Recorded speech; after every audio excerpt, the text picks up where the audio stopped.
Bonjour à tous. Alors déjà, je me présente. Je suis Virginie Anne. Je suis experte géothermie profonde au sein de la direction des géoressources du BRGM. Et donc, je coordonne ce projet Amigo de l'appel à projet d'intérêt régional Centre-Val de Loire, qui a pour principal objectif de définir un argumentaire pour le déploiement de la géothermie profonde. Donc pour cette matinée, on vous présentera donc les premières restitutions des entretiens qui ont été réalisés dans le cadre de ce projet. Et je serai notamment accompagnée par mes collègues Fenitsu Andrea Massinoro ainsi que Pierre Durst. Alors, donc juste pour rappeler le déroulé de la présentation. Donc, c'est un webinaire voilà, qui dure à peu près sur 3 heures, enfin maximum en tout cas. Donc, la première partie sera dédiée à l'introduction et au rappel du contexte, tâches et chronogramme du projet Amigo. Ensuite, vous sera fait à proprement parler en plus la restitution des entretiens qui ont été réalisés dans le cadre du projet avec une première synthèse d'analyse de ces entretiens et quelle est la suite envisagée. On vous laissera un temps d'échange afin que vous puissiez aussi vous exprimer si vous avez des questions, notamment par rapport au projet ou au retour, enfin ce premier retour des entretiens. Et à la fin, on terminera la présentation par une présentation plus générale sur le b.a.-ba de la géothermie profonde pour ceux qui sont intéressés. Donc, je précise que ce webinaire est enregistré afin de pouvoir être partagé. Effectivement, si vous pouvez garder aussi également le micro coupé pendant la présentation, évidemment, vous pourrez le rallumer au moment des échanges. Alors, déjà, concernant le projet Amigo, donc, c'est un projet qui est financé par la région Centre-Val de Loire sur la période 2024-2026 et donc qui est coordonné par le BRGM, dont l'objectif est de définir un outil d'aide à la décision à destination des collectivités locales et des acteurs de la région ayant des besoins importants de chaleur. Le projet vise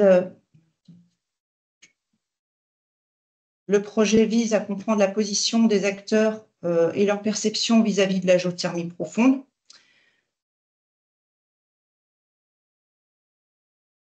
à fournir des informations clés sur la géothermie profonde dans le contexte du territoire, notamment sur les aspects socio-économiques, environnementaux, ainsi que les informations sur la ressource géothermale et les besoins de chaleur sur le territoire. Et à partir de ces données, de construire un argumentaire pour notamment aider les différents acteurs à choisir entre les différentes sources d'énergie renouvelable possibles pour différents usages, que ce soit pour les réseaux de chauffage urbain, les processus industriels ou le chauffage des cultures sous serre. Alors, le projet prévoit également des journées de sensibilisation à la géothermie profonde, la mise en relation d'acteurs publics et privés et des visites de sites en fonctionnement qui permettront de promouvoir l'argumentaire, de disséminer les résultats du projet et de faire monter en compétence les différents acteurs du territoire dans le domaine de la géothermie profonde. Alors, concernant la structuration du projet, donc il y a en gros 3 work packages qui sont dédiés plus aux aspects techniques, donc un work package de coordination assez classique. Il y a un work package dédié aux aspects plus communication. Alors, concernant les aspects plus techniques du projet, et notamment l'atelier de restitution d'aujourd'hui, ça concerne plus spécifiquement le work package 1. Qui comprend 4 tâches. Donc, il y avait une première tâche, surtout un travail d'identification des différents acteurs de la région qui sont ou peuvent être impactés par une solution de géothermie profonde. La phase d'interview des acteurs, notamment sur les besoins et sources d'énergie, sur leur perception de la géothermie, les leviers, les modes de communication et les perspectives. Et enfin, une partie qui va suivre sur la partie plus sur la confrontation, représentation partagée des différentes opinions des acteurs. Tout cela permettra d'alimenter l'argumentaire de géothermie profonde, qui est une tâche en soi de ce work package. Ensuite, il y a un autre work package qui est plus sur les aspects sociaux, enfin technico-économiques, on va dire, et environnementaux. Donc qui concerne 2 tâches notamment. Une tâche plus sur l'analyse technico-économique de la géothermie profonde, notamment sur le coût de production de la chaleur, le taux de rentabilité interne, le temps de retour sur investissement, qui est donc un point important et qui ressortait souvent lors des entretiens.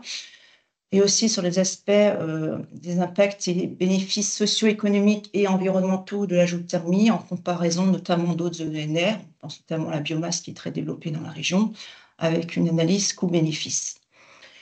Enfin, il y a un work package qui est plus dédié à la partie identification des besoins de chaleur, croisement avec la ressource, donc avec une tâche plus sur les besoins de chaleur des différents acteurs identifiés, notamment pour les usages réseau de chaleur, process industriel et le chauffage des serres.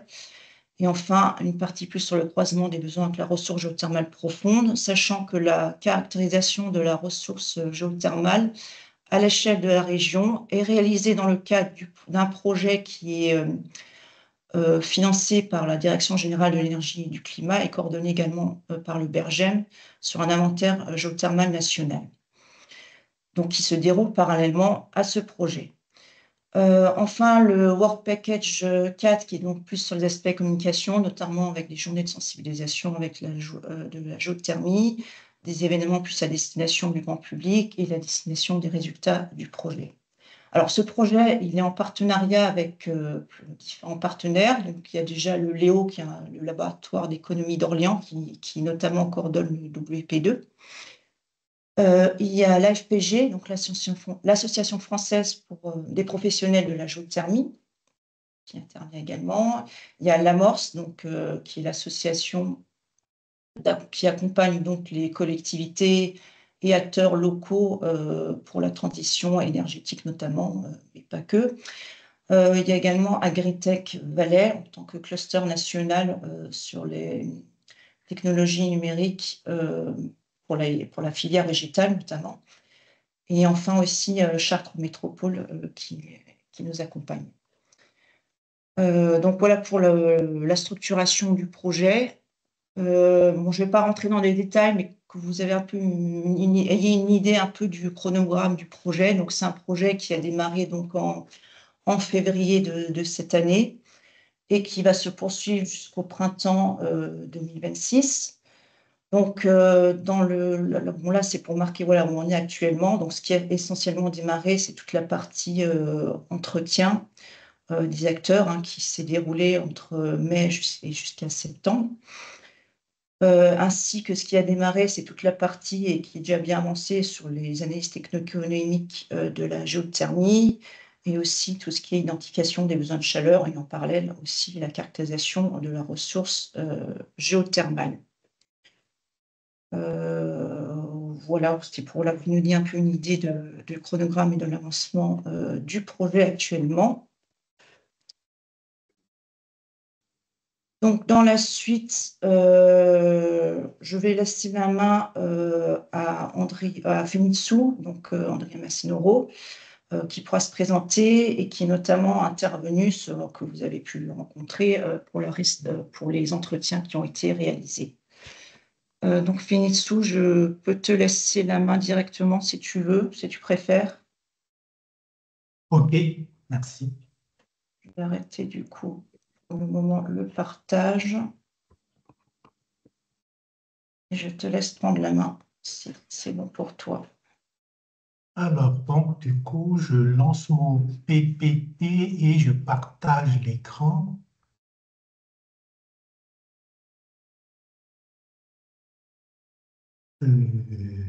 Hop. Il est où le partager?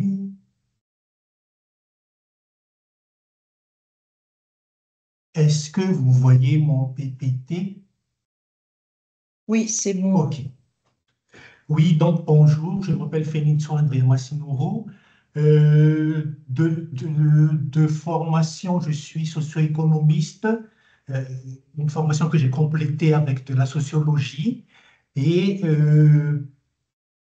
la plupart d'entre vous, je suppose, m'ont déjà rencontré puisque je faisais partie de l'équipe qui a fait passer l'entretien, donc cette partie tâche, cette partie réalisation des entretiens de WP1. Et donc aujourd'hui, comme vous le voyez, et comme l'a déjà annoncé Virginie, ça consiste à restituer les entretiens que j'ai effectués avec la plupart d'entre vous. Euh, Ceci dit, avant la restitution proprement dite, je souhaiterais présenter un préambule composé de 3 points.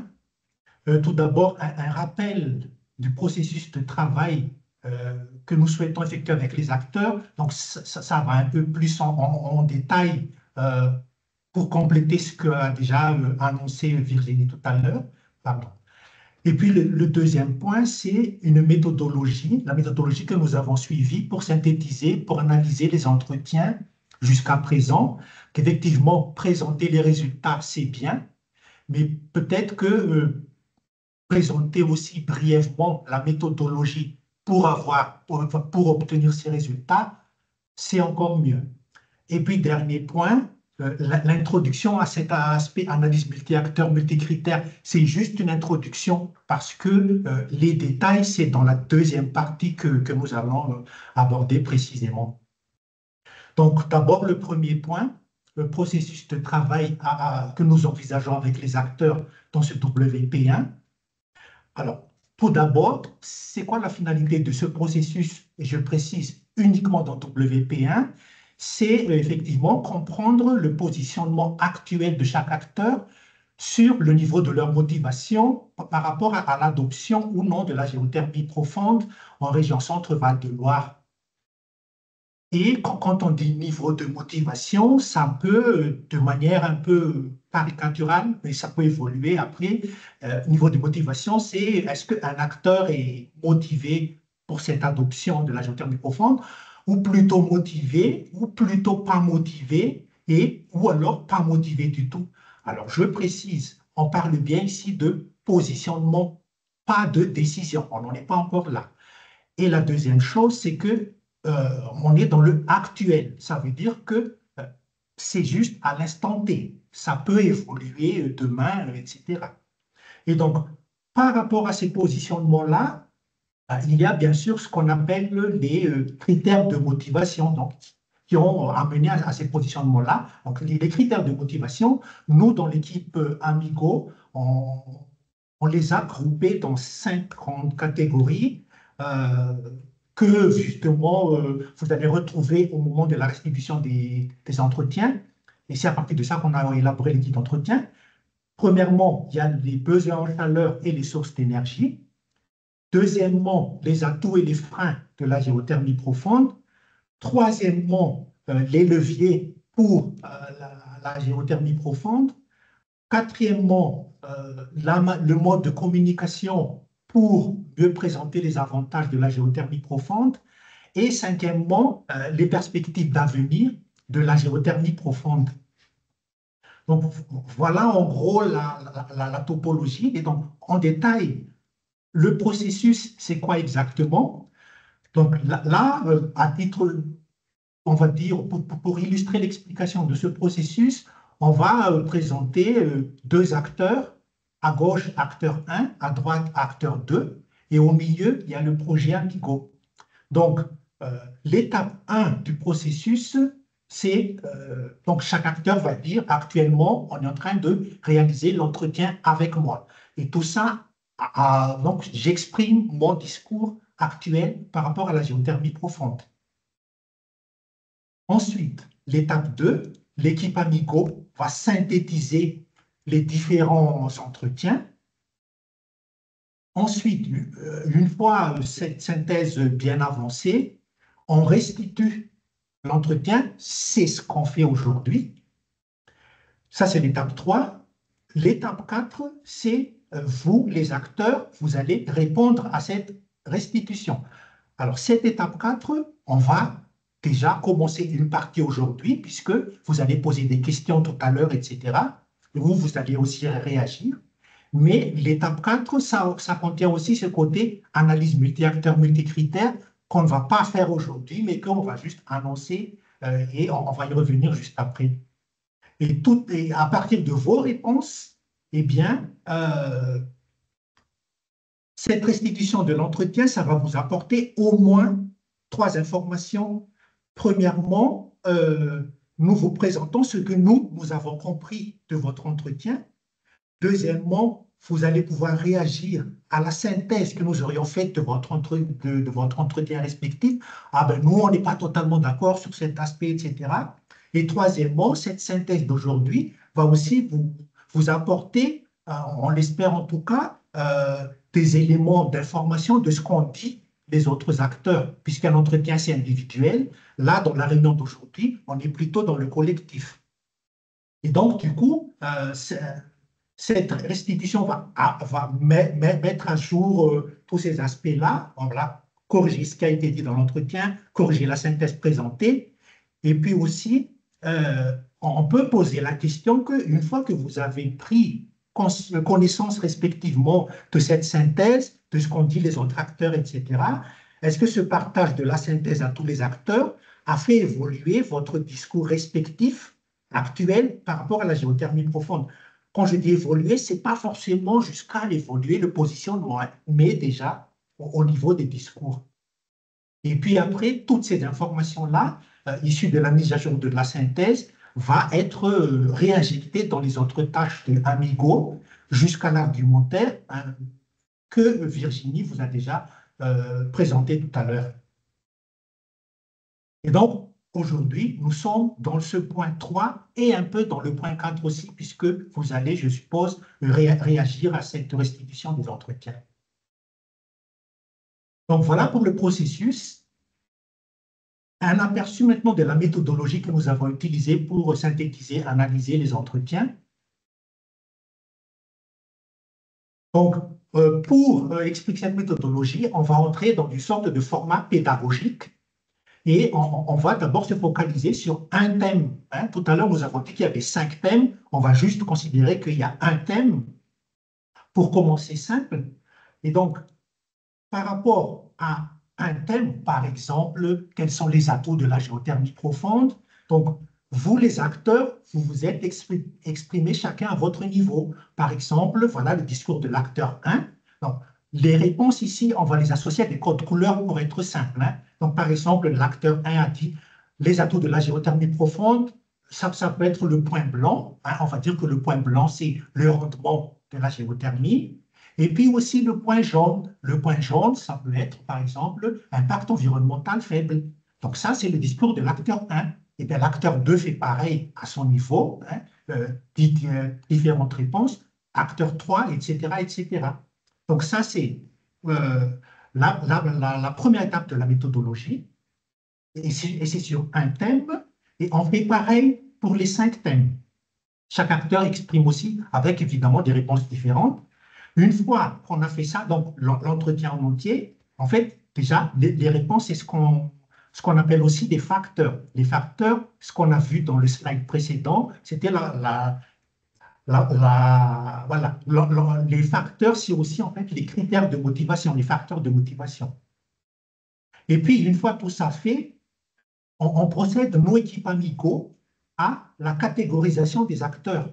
Cette catégorisation est subjective, bien entendu, c'est-à-dire que une personne va proposer une catégorisation, mais une autre personne va dire « Ah, moi, je l'aurais plutôt catégorisé d'une autre manière. » Donc, c'est là le côté riche, mais aussi complexe de l'exercice. Donc, catégorisation subjective des acteurs, mais aussi des réponses que les différents acteurs ont données dans l'étape précédente.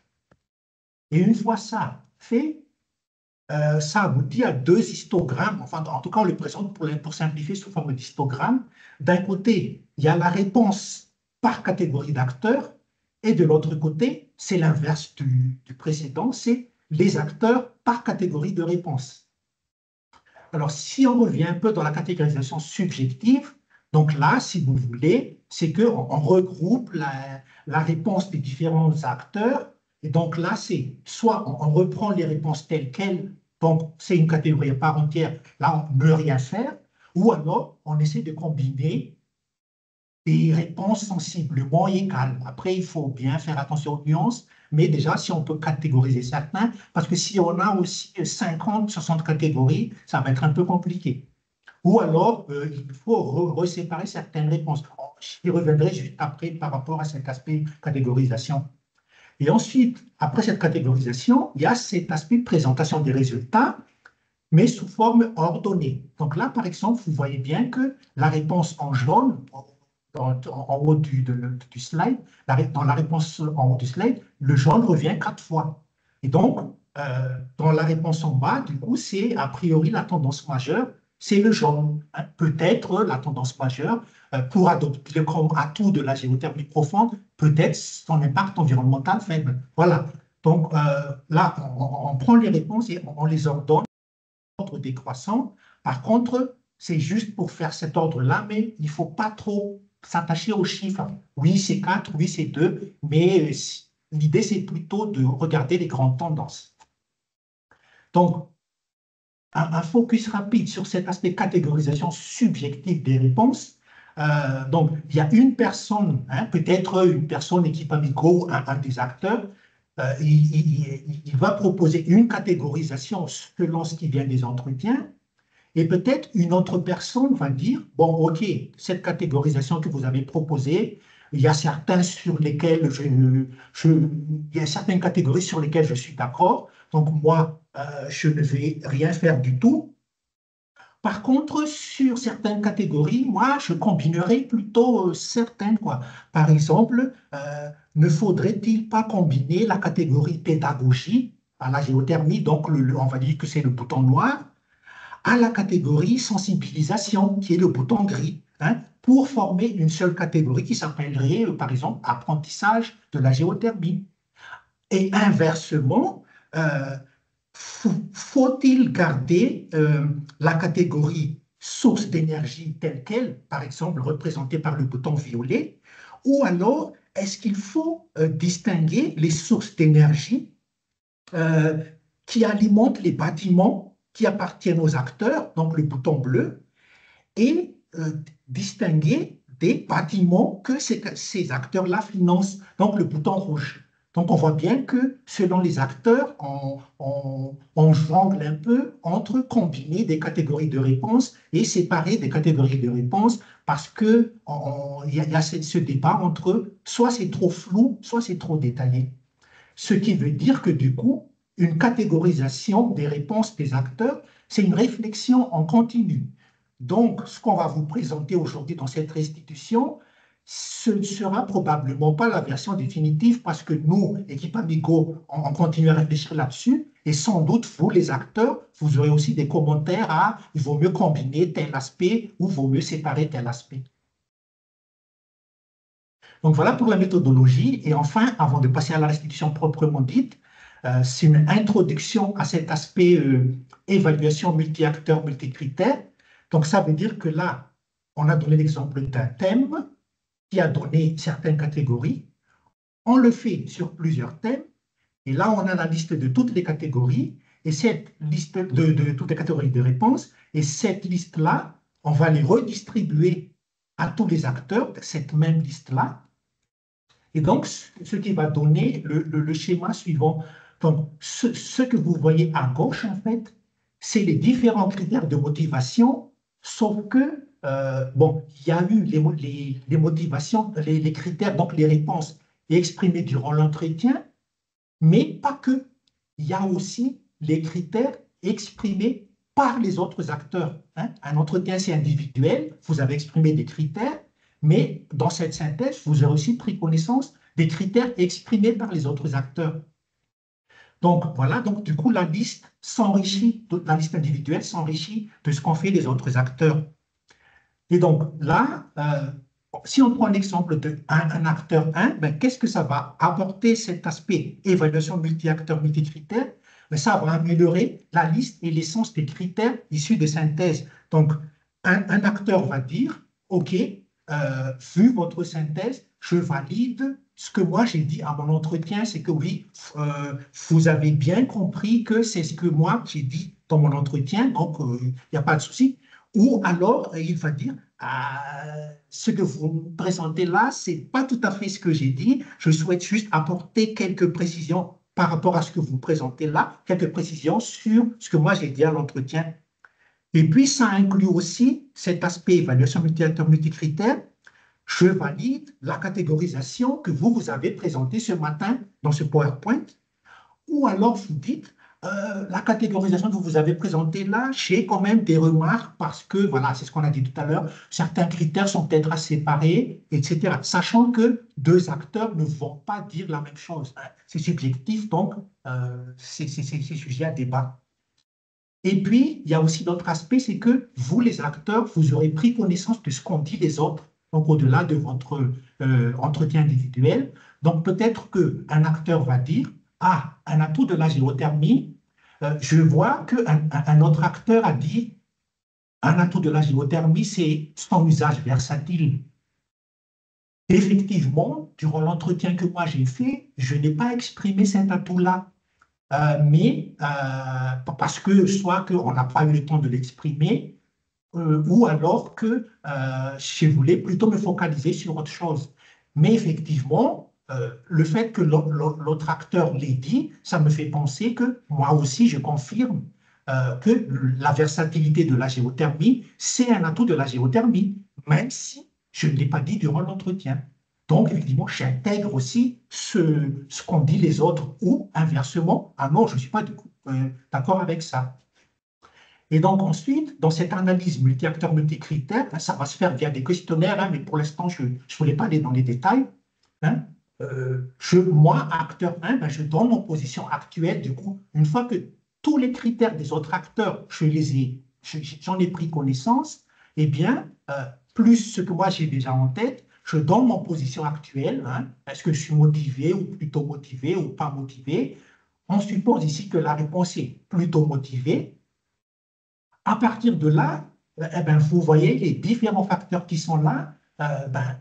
L'idée, c'est maintenant d'attribuer un poids à chaque critère par rapport à ce positionnement plutôt motivé que je viens de faire. Donc, oui, je suis plutôt motivé, mais quels sont les critères qui ont le plus influencé ce positionnement-là ou plutôt motivé? Donc, il faudrait donner un classement des facteurs des plus influents aux moins influents, sachant que l'execo est permis. Hein, un acteur peut très bien dire, ah ben, tous les facteurs-là ont le même niveau d'importance pour la détermination de mon positionnement plutôt motivé. Et à la fin de tout ça, il y aura les grandes tendances. Voilà, c'est-à-dire que, du coup, c'est quoi les positionnements qui sont vraiment, on va dire, majoritaires, même si ce mot-là, je ne me souviens pas trop, majoritaire, et quelles sont les raisons? Donc, en fait, petit exemple, la plupart des acteurs sont plutôt motivés ou plutôt pas motivés, c'est des exemples, à la mise en place de la géothermie profonde. Et puis, il y a aussi des raisons, parce qu'il y a deux acteurs qui peuvent avoir le même positionnement, mais pas pour les mêmes raisons. Voilà. Et puis, est-ce que tout ça va entraîner encore une fois, de manière récurrente, l'évolution du discours de chaque acteur? Donc, voilà les 3 points du préambule. Donc maintenant, passons à la restitution proprement dite. Donc, les entretiens, nous avons envoyé 62 invitations. Nous avons pu réaliser 23 entretiens. Et sachant que dans un entretien, il peut y avoir une seule personne ou plusieurs personnes, ce qui fait qu'en tout, le nombre d'acteurs interviewés, c'est 34. Les catégories d'acteurs, les catégories d'acteurs qu'on a interviewés, et encore une fois, cette catégorisation-là, c'est subjectif. Donc, il y a les collectivités, les entreprises, les séristes, les structures d'accompagnement. Donc, catégorie 1, les collectivités. Hein.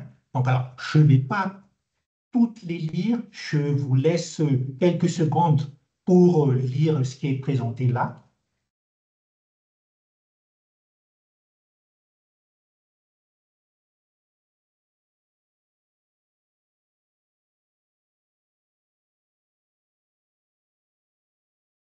Et puis, il y a la deuxième catégorie d'acteurs, les entreprises.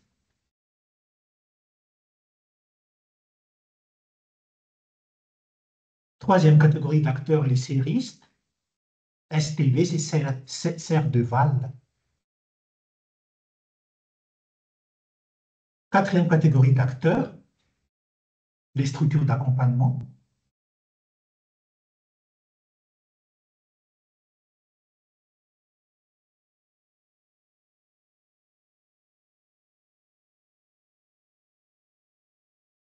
Et donc voilà. Donc, maintenant, passons à la synthèse des entretiens proprement dites. Donc, les 5 principaux thèmes de guide d'entretien, c'est ce que vous voyez à gauche, hein, besoin en chaleur, atout et frein, levier, communication, perspective. Et donc, nous allons maintenant aller en détail sur chaque thème, en commençant bien évidemment par les besoins en chaleur et les sources d'énergie. Et plus précisément, les besoins en chaleur. Donc, sur ce premier point, besoin en chaleur, je redonne la parole à Virginie. Donc, alors concernant les collectivités, je voulais déjà juste vous présenter quelques chiffres, on va dire, récents de la région Centre-Val de Loire, donc qui est issue de l'étude FEDEN 2024. Donc, qui montre déjà sur la région qu'on a 38 réseaux de chaleur, dont 21 qui sont des réseaux de chaleur classés pour une livraison de 785 gigawattheures, donc sur les chiffres 2023. Ils ont déjà un taux d'ENR de 78,8%, donc 82% de la biomasse, hein, c'est ce que vous voyez sur le graphique de droite. Donc la région semble avoir une des régions où la biomasse est la plus représentée, et avec un contenu de CO2 direct moyen de 51 grammes par kilowattheure. Alors maintenant, par rapport aux interviews, enfin aux collectivités qui ont pu être rencontrées, alors on a les besoins sont assez variables et suivant les collectivités et les réseaux existants. Donc on a plutôt effectivement des collectivités avec des réseaux de chaleur de taille importante, c'est-à-dire qu'on parle de taille importante, de longueur de plus de 10 ou 20 km et de besoins supérieurs à 50 gigawattheures par an. Donc, c'est notamment le cas de Orléans Métropole, Tours Métropole, Chartres Métropole, agglomération de Bourges et aussi également Blois. On a également des réseaux de chaleur de taille moindre, donc qui peut être inférieur à 5-10 km avec des besoins inférieurs à 30 gigawattheures. Donc là, il s'agit plus de Vierzon, Montargis, Châteaudun, Châteauroux et Soudain. Et pas de réseau existant sur certaines communautés de communes du Berry Grand Sud, Loge-Touraine, Touraine-Vallée de l'Indre et commune de Saint-Armand-Montron. Concernant les développements, ils sont également assez variables suivant les donc, il y a des réflexions pour développer et diversifier les réseaux de chaleur existants, c'est notamment le cas à Chartres Métropole, mais aussi la création de nouveaux réseaux de chaleur, notamment Lyon Métropole, Tours Métropole, également Chartres Métropole, également Saint-Armand-Montron, où la géothermie profonde pourrait être envisagée. Donc ça, c'est pour la partie un peu collectivité de ce qui ressort. Si tu passes à la suivante, donc après, concernant les industriels, donc il y a un témoin nombreux sur ceux qu'on a pu avoir un retour et des interviews. Donc, il y a notamment le laboratoire Expanscience, donc à Épernon, qui est un fabricant de produits pharmaceutiques et dermocosmétiques. Alors là, les besoins de chaleur sont plutôt des besoins à haute température de vapeur pour les process ou potentiellement également des besoins en climatisation des bâtiments. Mais du coup, là, je suis profondément concerné par cet aspect climatisation, avec des sources d'énergie actuelles de chaudière, gaz et biomasse en projet. Et par contre, la géothermie profonde avait été notamment envisagée pour un projet d'extension, mais non retenu du fait de ce besoin vraiment haute température plus vapeur. Ensuite, il y a eu le groupe LSDH, qui est localisé à Saint-Denis de l'Hôtel, dans l'industrie agroalimentaire, qui utilise des énergies de chaleur également plutôt haute température pour les processus de stérilisation et pasteurisation, avec actuellement comme source d'énergie plutôt chaudière gaz, notamment avec un besoin important de 100 gigawattheures sur les 2 sites de Loiret et ayant également une biomasse en projet. Il y a eu également Suisse Chrono, localisé à Sully-sur-Loire, donc qui sont fabricants de panneaux de bois OSB, qui ont des gros besoins d'énergie, de 100 gigawattheures alors électrique, là, qui manque, et entre 500 et 600 gigawattheures pour la chaleur. Donc, c'est à la fois ce sont des besoins de chaleur pour le séchage du bois, donc les particules et lamelles de bois, et également pour un procédé d'huile thermique qu'ils utilisent, qui est assez à haute température, hein, qui permet de chauffer les presses. Également, des nouveaux sécheurs à bande avec des températures un peu plus basses, ça va surchauffer à 120 degrés. Donc actuellement, ils ont des sources d'énergie qui est le gaz, avec également une nouvelle chaudière biomasse, donc avec un projet en cours avec l'ADEME et Deltia. Et par contre, la géothermie profonde pourrait être intéressante pour le pré-séchage du bois. Nous avons également essayé de contacter l'UNIDEN, donc qui est l'Union des industries utilisatrices d'énergie au niveau donc national, pour essayer d'avoir une cartographie des principales industries utilisatrices de chaleur donc sur la région Centre-Val de Loire, notamment pour les procédés au chauffage des locaux, qui leur permettront également de compléter et d'alimenter de la connaissance des besoins de chaleur industrielle sur la région. Je peux passer à la suivante. Alors, concernant la troisième catégorie d'acteurs qui ont été les serristes, qui sont effectivement assez présents dans le Loiret. Donc là, je voyais juste sur la carte de droite, c'est juste pour vous donner un peu une ordre de grandeur, c'est un extrait de l'étude du Centre technique des fruits et légumes, donc du CITFL de 2021, sur le parc de serre chauffé. Donc là, c'était tomates et concombres en centre Val-de-Loire. Donc on est à 65, donc ça c'est une étude qui date maintenant de 3 ans. On était à 65 hectares, avec donc cela représente en moyenne de l'ordre de 3 gigawattheures par hectare en termes de besoin de chaleur. Et on voit effectivement, c'est essentiellement le Loiret et aussi l'Indre-et-Loire qui est concerné. Donc concernant les producteurs séristes qui ont été interrogés dans Amigo, à Saint-Denis-en-Val et à Sandillon, ce sont des producteurs principalement de concombres, poivrons et aubergines sous serre, alors avec des superficies entre 2 et 8 hectares, suivant le type de culture production, avec des consommations relativement importantes de chaleur pour le chauffage de serre, entre 5 et 30 gigawattheures de consommation annuelle de gaz, des besoins de chaleur, alors qui sont à la fois plus haute température, donc à partir de 65 degrés, mais également basse température, 35-45 degrés, à la fois pour le chauffage et la déshumidification. Les sources d'énergie vont principalement chaudière gaz, cogénération et ballon de stockage thermique qui est utilisé. Le point aussi qui ressortait beaucoup, c'est effectivement quand même un intérêt du gaz par rapport à la géothermie, par rapport à la cogénération, production d'électricité et utilisation du CO2 pour les plantes.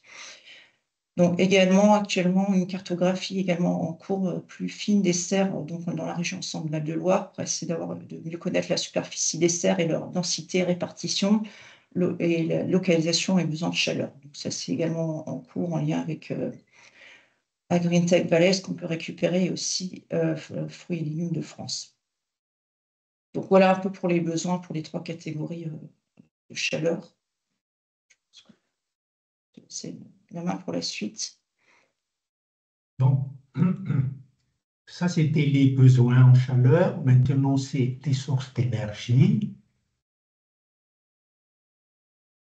Donc, à la question quelle source d'énergie utilisez-vous actuellement, on a eu donc 9 catégories de réponses. On rappelle encore une fois que ce sont des catégorisations subjectives qui méritent peut-être d'être affinées ou laissées telles quelles ou agréger certains, ça dépend des questions. Et donc là, vous avez la liste juste après, mais nous allons directement dans les détails. Donc, voilà les fuels qui sont parfois utilisés, mais moins couramment que le gaz. Le gaz en lui-même, qui peut être parfois du gaz propane pour le chauffage et parfois en cogénération. Puis tout ça aussi, vous pouvez le compléter avec tout ce que Virginie vient de vous détailler tout à l'heure. Biomasse, hein, comme projet en transition pour remplacer des chaudières au gaz. géothermie de surface, nappe ou sonde, qui permet de répondre à certains besoins de chauffage. Autre source d'énergie, l'électricité pour le chauffage et ou pour la cogénération. Pompe à chaleur, pour une alternative complément au chauffage au gaz. Cogénération, voilà, pour électricité ou chaleur pour optimiser l'efficacité énergétique. Le centre d'incinération qui est utilisé pour récupérer la chaleur fatale servant à alimenter le réseau urbain. Solaire thermique, hein, qui est aussi une source d'énergie alternative. Et donc, on a dit tout à l'heure dans la méthodologie qu'il y aura deux types d'histogrammes qui sont présentés. La première, c'est montre les réponses par catégorie d'acteurs, donc c'est ce que vous voyez là. Et la deuxième, c'est les acteurs par catégorie de réponse. Donc, pour cette première-là, je vous laisse aussi quelques secondes pour, si vous souhaitez un peu voir, prendre un peu de temps pour voir l'histogramme. Donc ça, c'est l'expression donc, de chaque acteur par rapport aux sources d'énergie.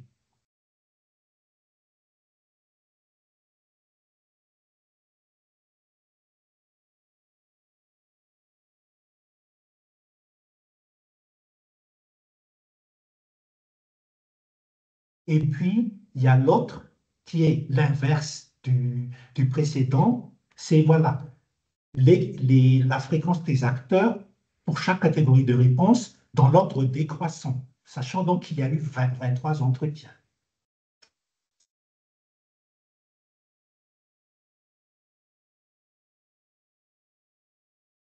Donc, on voit bien que c'est le gaz qui est le plus utilisé, ensuite la biomasse, mais encore une fois, on ne va pas trop se focaliser sur les chiffres. L'idée, c'est juste de voir les grandes tendances.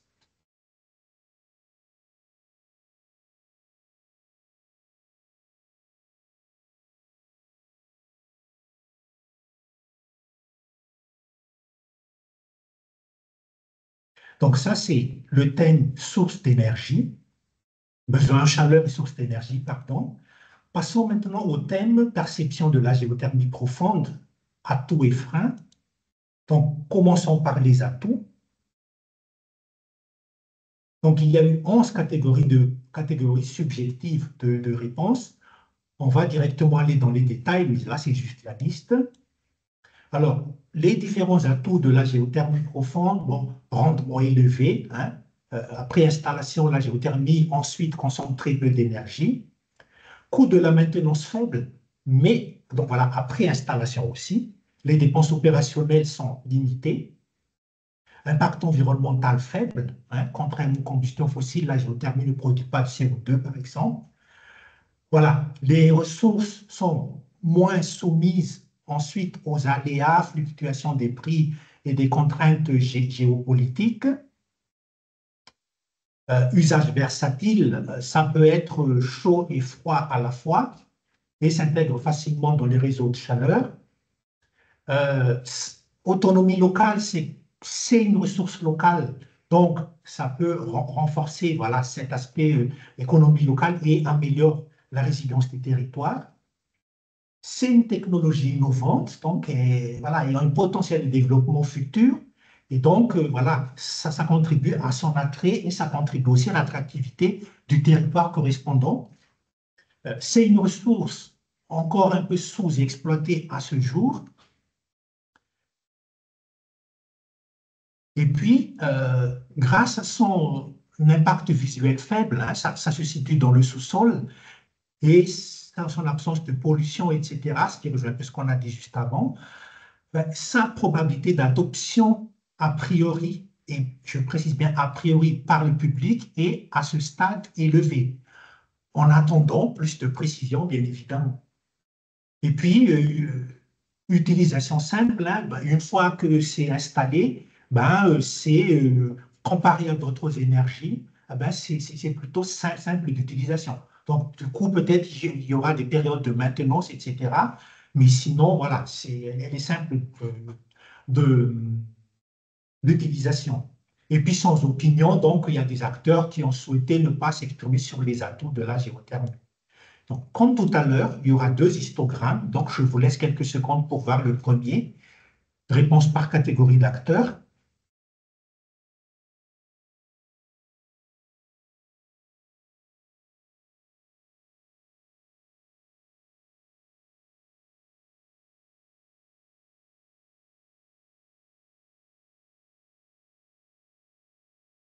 Et l'autre schéma, c'est l'inverse de ce schéma-là, c'est fréquence des acteurs par catégorie de réponse, mais mis dans l'ordre décroissant.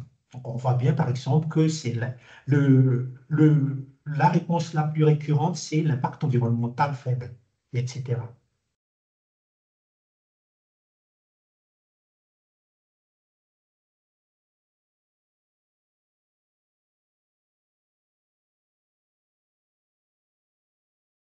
Donc ça, c'est le deuxième thème. Pardon, ça, c'était les atouts. Maintenant, les freins. Donc, on a eu 9 catégories subjectives de réponse. Les freins, coût d'investissement élevé au départ, hein, investissement initial prohibitif hein, en raison des coûts des forages. Complexité technique, hein, difficile à mettre en œuvre, au moins par rapport à la géothermie de surface. Les contraintes réglementaires, hein, on connaît cet aspect géothermie de minime importance. Quand c'est géothermie de surface, c'est entre guillemets plus facile à mettre en œuvre, alors que si c'est pour mettre en place une géothermie profonde, voilà, il y a des contraintes un peu plus strictes, on va dire. Nécessité de demande élevée, hein, ben, on ne va pas mettre en place de la géothermie profonde si autour de la ressource, il n'y a que 2 ou 3 maisons, quoi. 2 ou 3 petites maisons. Voilà, c'est manque de connaissances aussi, donc ça fait partie des freins. Hein, ça manque des connaissances sur le potentiel de la ressource en géothermie profonde, manque de connaissances sur l'acculturation. Hein, par exemple, cette histoire de risque de fissures sur les maisons que certains particuliers ont vu à la télé, eh ben, est-ce que ça risque de se reproduire aussi en région Centre-Val de Loire? Enfin voilà, ils n'ont pas, les personnes n'ont pas toutes les informations par rapport à ça. Manque de maintenancien, ben effectivement, la maintenance de la géothermie n'est pas la même que celle d'une chaudière. Et donc, voilà, et cette compétence-là, c'est pas suffisamment développée. Et pareil aussi, manque de foreurs, hein, notamment en région Centre-Val de Loire, il y a une faible disponibilité des entreprises qui sont vraiment accréditées pour effectuer des forages. Manque de retour d'expérience sur des projets antérieurs en géothermie profonde qui ont réussi, hein, donc pour bien évaluer si moi je vais là-dedans, au moins j'ai un retour préalable d'autres qui étaient là auparavant. Et puis contrainte d'implantation, la ressource, c'est pas transportable, donc même si les besoins se trouvent à 50 km de là, ben, du coup, on ne peut pas faire grand-chose. Et puis, l'autre contrainte d'implantation aussi, c'est que si par exemple, là où il y a la ressource, il y a aussi des zones historiques, il y a des zones pittoresques, eh bien, on ne peut pas ouvrir une exploitation en géothermie profonde là-dessus, sur ces zones-là. Pareil comme tout à l'heure, je vous laisse quelques secondes pour voir l'histogramme, réponse par catégorie d'acteurs sur les freins à la géothermie profonde.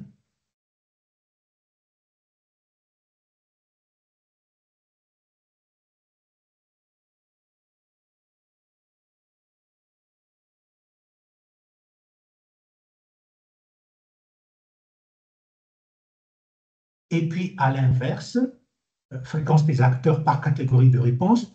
On voit bien ici que c'est le coût qui, en termes de tendance, c'est le coût qui est le plus souvent cité. Puis il y a aussi le manque de connaissances, etc.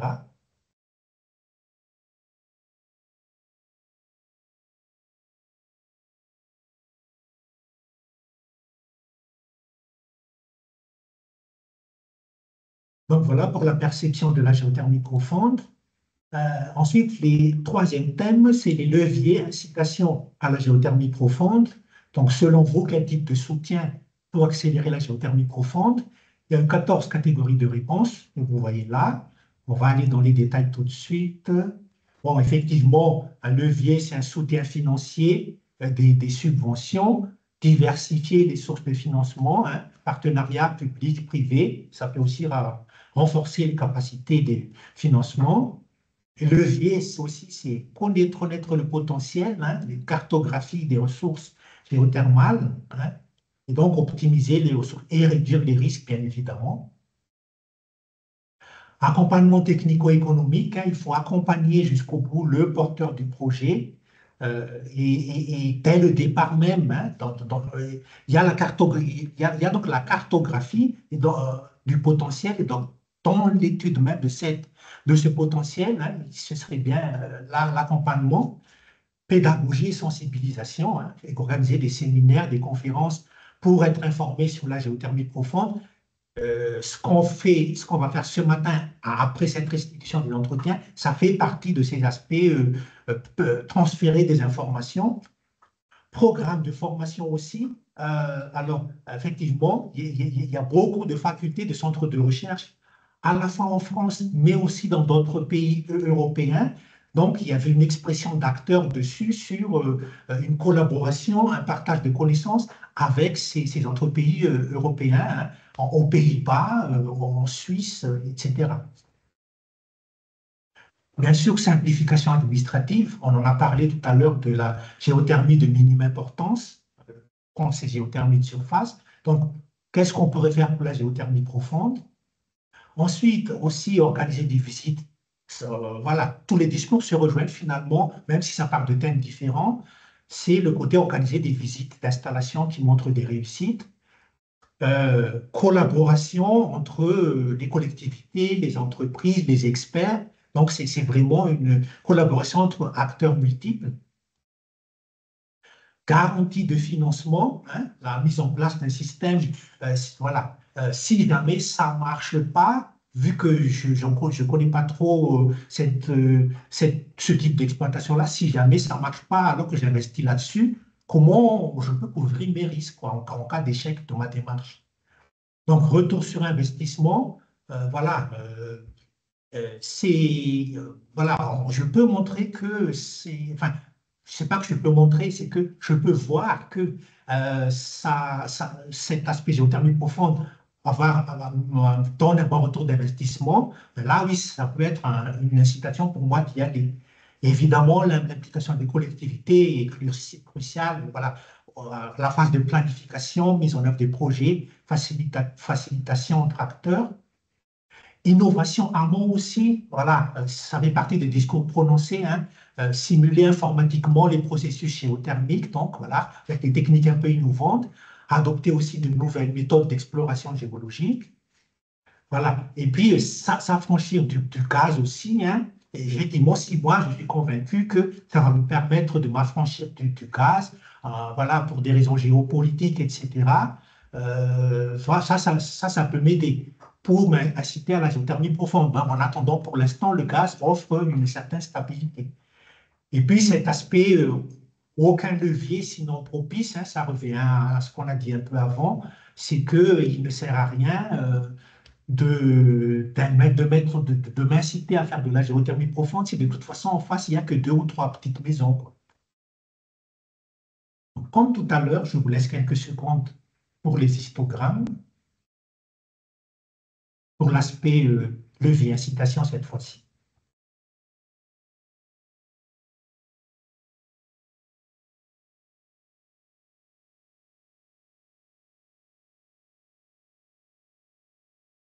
Et puis, voilà, fréquence des acteurs par catégorie de réponse dans l'ordre décroissant.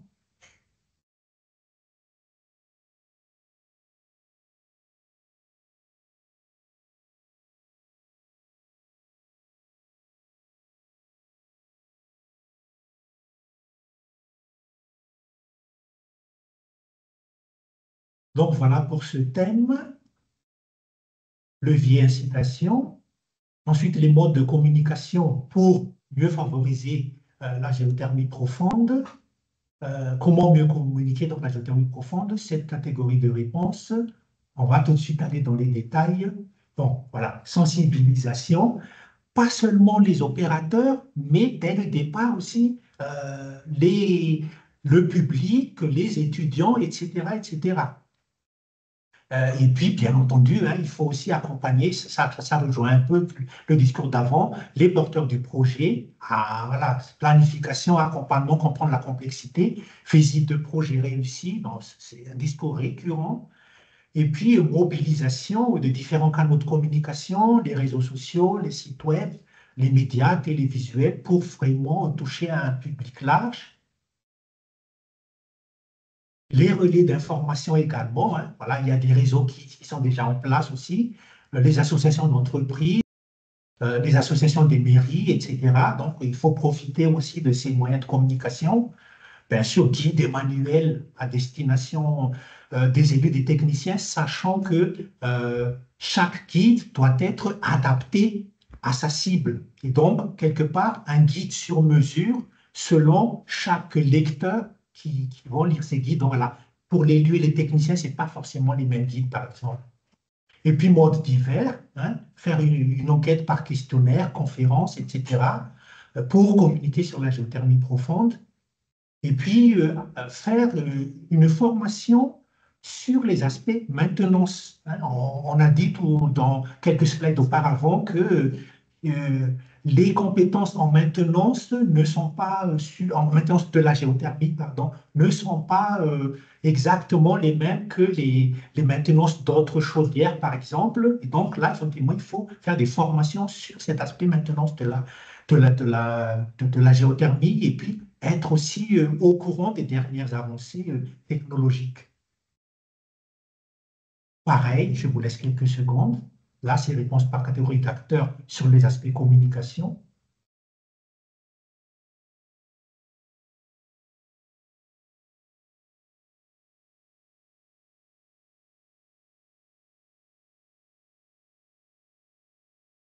Et puis, l'autre aussi, l'inverse de tout à l'heure. Donc voilà, ce côté pédagogie et sensibilisation, c'est très récurrent.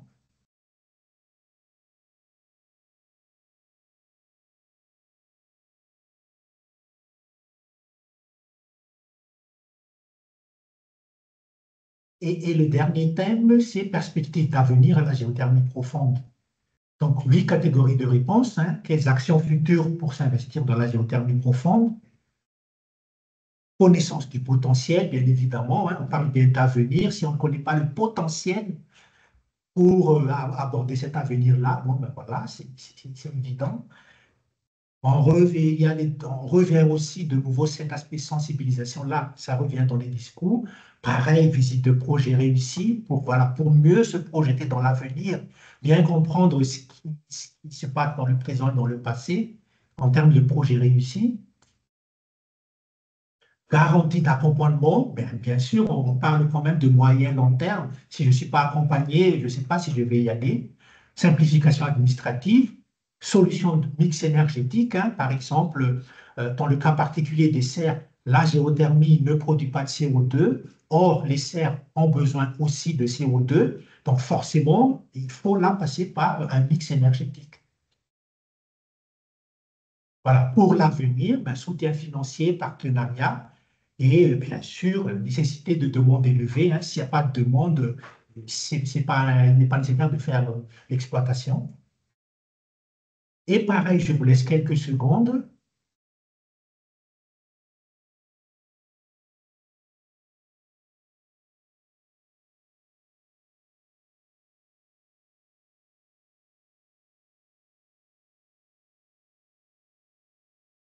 Et l'autre histogramme.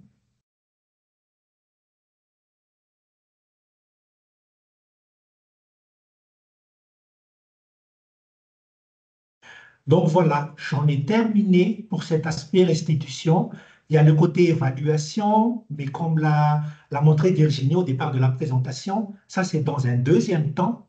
Pour l'instant, je redonne la main à Virginie pour la suite. Voilà, je pense que je suppose questions-réponses, etc. Alors, est-ce que vous avez justement des questions par rapport à ce qui vous a été présenté là en ce début de matinée sur l'analyse qui a été présentée ou même plus généralement sur le projet? Donc, si vous avez des questions, vous pouvez me les poser.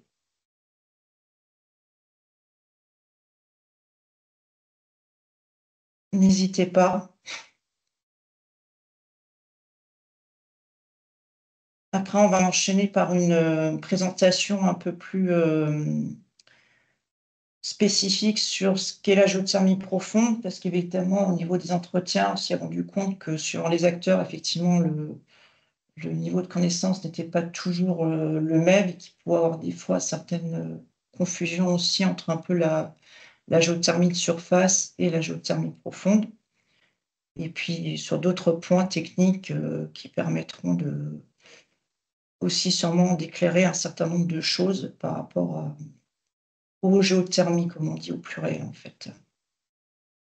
Mais si vous avez des questions plus spécifiques par rapport à la suite, sachant que alors je ne sais pas si tu es sûr que tu as tout à fait fini Félixou, parce qu'il y avait une partie pour justement la suite, tu l'as pas présenté sur le calendrier, la suite à venir?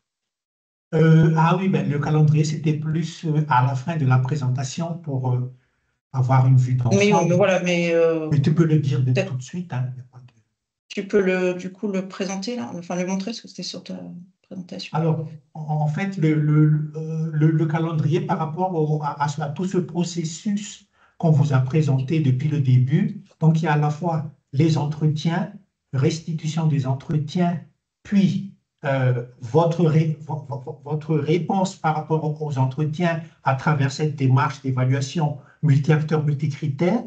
La suite, c'est que le côté évaluation multi-acteurs, multi-critères, en fait, en quoi ça consiste très rapidement? Il y aura des questionnaires euh, que nous vous renverrons pour que vous puissiez y mettre vos réactions. Et l'envoi de ce questionnaire-là, ça va commencer au début de l'année prochaine. Et, euh, la durée de remplissage du questionnaire, c'est 1 mois. Donc, il est attendu un retour de votre part vers fin février. Et donc, une fois que vous aurez rendu, pour ceux qui le souhaitent, bien évidemment, hein, il n'y a aucune obligation là-dessus.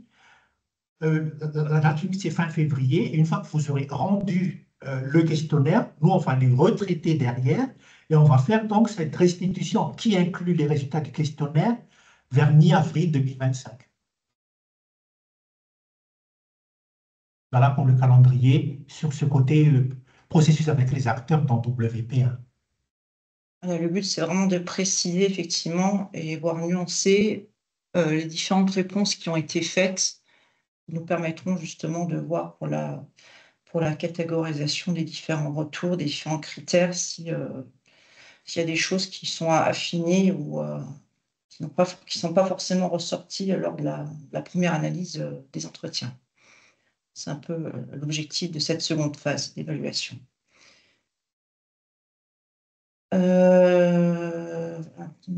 Conversation.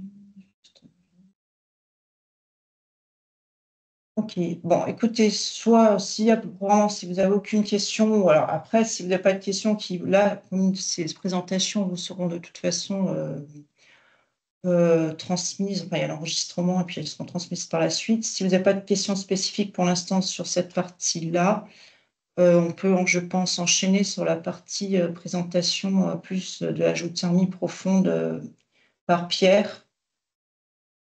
Oui, bonjour. Tu peux te présenter, Pierre, si tu veux. Oui, donc Pierre Durst, au VRGM aussi. Oui, donc on m'avait demandé de faire une présentation assez claire sur ce que c'est que la géothermie profonde et surtout ce que c'est que la géothermie profonde par rapport à l'ensemble des géothermies possibles. Donc, je vais déjà mettre, j'ai une présentation, donc je vais déjà la partager.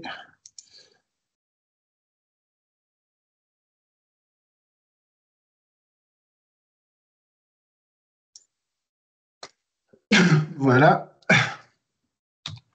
Alors, je vais essayer d'être assez schématique, hein, si jamais vous avez des questions ou si j'utilise un jargon, parce que j'ai parfois des mauvaises habitudes, vous n'hésitez pas à m'interrompre.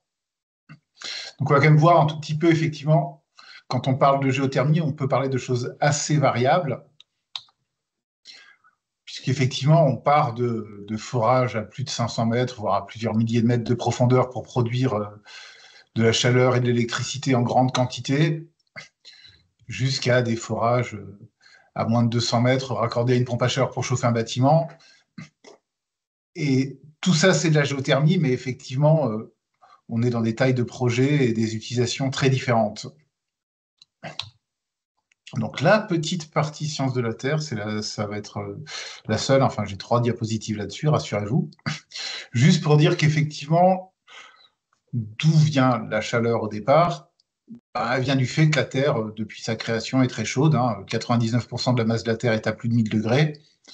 En fait, on a à peu près 6000 degrés au centre de la Terre et à la surface, la moyenne des températures mondiales annuelles qui est d'environ 15 degrés. Et donc, alors attendez, je ne sais plus comment je fais pour mettre un petit... Je sais pas, vous voyez mon curseur? Non. Et je ne sais plus On quand voit je fais ta pour... flèche, on voit ta flèche, mais au pire, on voit ta flèche, hein. Ah bon, ouais. Et donc, effectivement, on a une température qui varie de 6000 à 15 degrés. Et nous, ce qui nous intéresse, c'est la petite partie dans la centaine de kilomètres tout proche de la surface qui correspond à la croûte terrestre. C'est la façon dont la température va évoluer là-dedans. Alors ça dépend pas mal de l'endroit où on se trouve sur Terre, qui dépend de la tectonique des plaques. On ne va pas faire un cours là-dessus. Simplement, la chose à savoir, c'est qu'on a des endroits, effectivement, aux limites des plaques tectoniques, où on a des activités, entre autres, ça se manifeste souvent par du volcanisme, où la température peut augmenter très rapidement. C'est-à-dire qu'il y a des endroits où, effectivement, en faisant un forage à 500 mètres de profondeur, on atteint 250 degrés. Ça, ce sont des endroits où on va pouvoir relativement facilement faire de l'électricité, parfois en grande quantité. On a des températures entre 200 et 350 degrés. Donc, en France, pour l'instant, la seule centrale de ce type-là, elle est à Bouillante en Guadeloupe. Elle produit à peu près 15 mégawatts d'électricité. Mais il y a des développements prévus à la Martinique, la Réunion, à Mayotte. Plus proche de chez nous, on a une très grosse centrale qui est peut-être encore, je ne sais plus si elle a été dépassée récemment ou pas, le plus gros site de production d'électricité par géothermie du monde, c'est à l'Arderello en Italie, c'est en Toscane. Donc là, c'est toute une vallée qui est équipée avec, je ne sais plus, il doit y avoir une vingtaine de centrales et pas loin d'une centaine de forages. Donc là, on fait de l'électricité. On peut utiliser de la chaleur si on en a besoin. Par exemple, à l'Arderello, ils utilisent la chaleur. À Bouillante en Guadeloupe, non. Voilà. Mais ça, c'est vrai que c'est limité aux endroits où on a un contexte très favorable, ce qui n'est pas notre cas à nous, puisqu'on est à peu près quelque part au centre d'une plaque, où on a une température qui, quand on fait un forage, va augmenter gentiment. C'est en général. Alors, en moyenne, c'est en France hexagonale, ça va être de 3 degrés tous les 100 mètres. Donc, si on va à 1000 mètres de profondeur, en partant d'une quinzaine de degrés, on va arriver à des températures de l'ordre de 45 degrés en moyenne. Ça peut varier un peu selon l'endroit où on est. Donc là-dessus, on ne va pas faire de l'électricité. Ceci dit, on a quand même encore différentes possibilités. On va avoir ce qu'on appelle la géothermie de surface et ce qu'on appelle la géothermie profonde. En France, on a décidé par convention de fixer la limite à 200 mètres de profondeur. C'est un peu sur le type de technique utilisée et puis c'est aussi assez réglementaire. Donc la géothermie de surface, c'est quelque chose qui va se faire entre 0 et 200 mètres de profondeur, pour lequel généralement on utilise une pompe à chaleur qui équipe depuis la maison individuelle jusqu'à des gros bâtiments ou des petits quartiers et qu'on peut faire presque partout en France. Et avec laquelle on peut faire du froid, du chaud, de la climatisation, du géocooling. Après ça, quand on va plus profond, alors plus de 200 mètres de profondeur, en général, entre 200 et 600 mètres, on ne fait pas grand-chose parce que c'est pas force. Ça, c'est pour différentes raisons. Mais à plus de 600 mètres, on commence à avoir ce qu'on appelle la géothermie profonde. Donc là, on a des températures qui vont permettre d'utiliser directement la chaleur, sans pompe à chaleur. Et là, c'est effectivement destiné à chauffer depuis des très gros bâtiments jusqu'à une ville entière. Et là, par contre, effectivement, ça nécessite la présence d'une ressource profonde. C'est-à-dire qu'on ne peut pas forcément le faire partout. Enfin, pas simplement, en tout cas. Alors, on ne peut pas le faire partout. En France, on a cartographié un peu ce que vous voyez dans la carte à gauche en bleu, les zones, alors qu'on appelle les zones de bassin sédimentaire, mais les zones où vraiment on peut, a priori, mettre en œuvre ce type de géothermie. Alors, là où c'est, les petits points rouges sont les exploitations. Alors là où c'est le plus exploité, effectivement, c'est autour de Paris, hein. On a plus de 400 000 personnes qui sont chauffées comme ça par géothermie autour de Paris. On en a dans le bassin aquitain aussi, quelques autres en France, et effectivement, dans notre région, on a ça qu'à Châteauroux. Néanmoins, justement, le projet Amigo vise à cartographier aussi, effectivement, la présence de cette ressource dans notre région.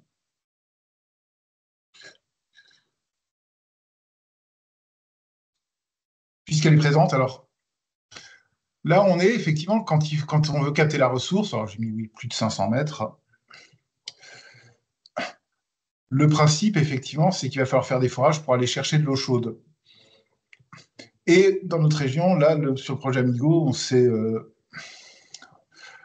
focalisé sur 3 niveaux présents en profondeur qui contiennent a priori de l'eau chaude qu'on va pouvoir pomper et qu'on va pouvoir réinjecter à des débits suffisants. Alors, ce qu'on appelle l'oxfordien,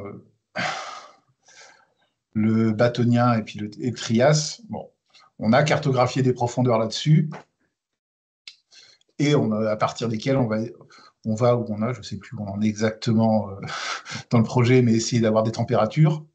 Donc sur le Loiret, oui, juste pour préciser ces points-là, donc dans le cadre, alors ça c'est comme je disais en parallèle, dans le cadre d'un projet avec la DGEC, effectivement, on a évalué déjà cette année, enfin l'année passée et en début d'année, le potentiel sur le Loiret. Donc il y aura des cartes de profondeur, température, de zones de favorabilité qui seront diffusées d'ici la fin de l'année. Et puis ce potentiel sera étendu à la région Centre de Val-de-Loire l'année prochaine.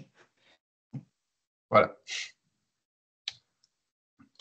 Donc, pour aller chercher cette eau chaude, il va falloir faire un chantier de forage, hein. Donc là, effectivement, c'est pas une petite foreuse sur chenillette qui vient dans un jardin, hein. C'est un vrai chantier.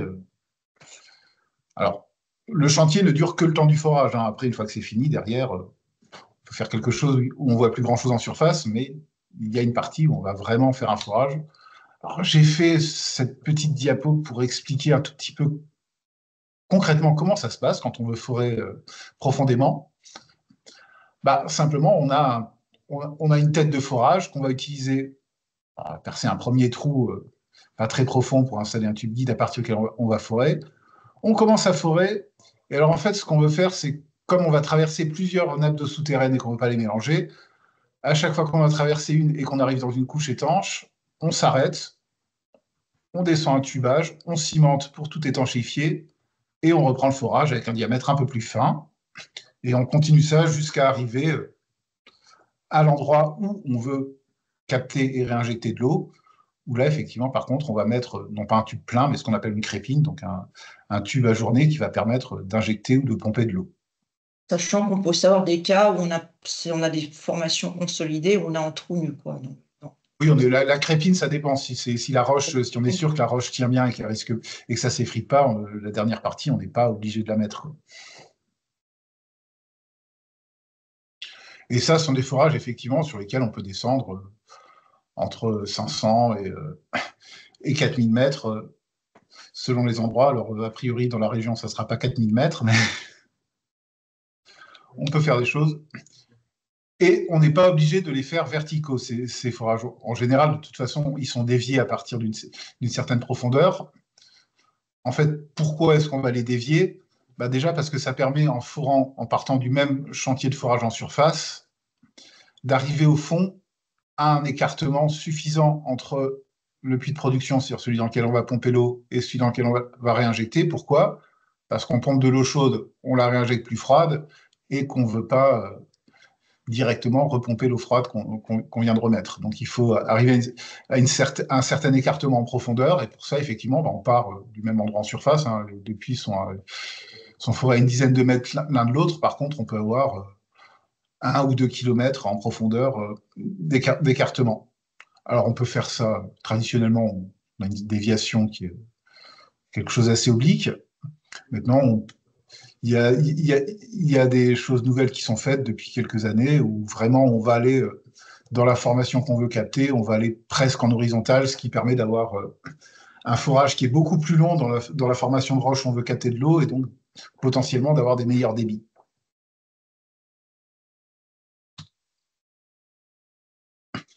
Pourquoi est-ce qu'on va chercher à capter cette eau chaude? En général, pour alimenter un réseau de chaleur. Donc le principe, hein, c'est simple, on fore deux puits, il y en a un dans lequel on pompe l'eau chaude, on échange la chaleur avec un réseau en surface, et on injecte le plus froid, et puis le réseau en surface, lui, va alimenter différents bâtiments. Donc effectivement, si on sépare un peu, hein, notre réseau de chaleur géothermique, il est divisé en plusieurs parties. Ben, les puits eux-mêmes, c'est les endroits où on a les forages, donc on va installer un chantier de forage, faire les choses. Le chantier de forage, comme je l'ai dit, une fois que c'est fait, lui disparaît, on n'a plus ces nuisances. La centrale géothermique, alors là, c'est un petit bâtiment, ça peut aller d'un petit bâtiment. Parfois, c'est vraiment en surface, on n'a presque rien.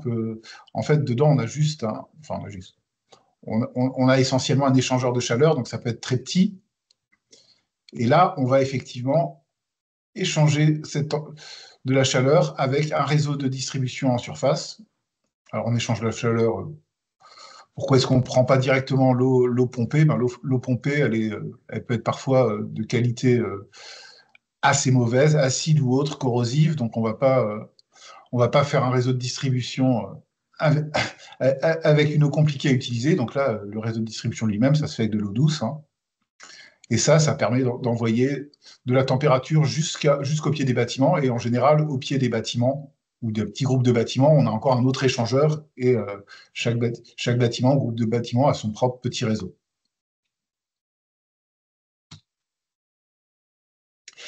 La grande particularité des réseaux de chaleur géothermiques par rapport à d'autres sources de chaleur comme du gaz ou de la biomasse, ce sont les régimes de température.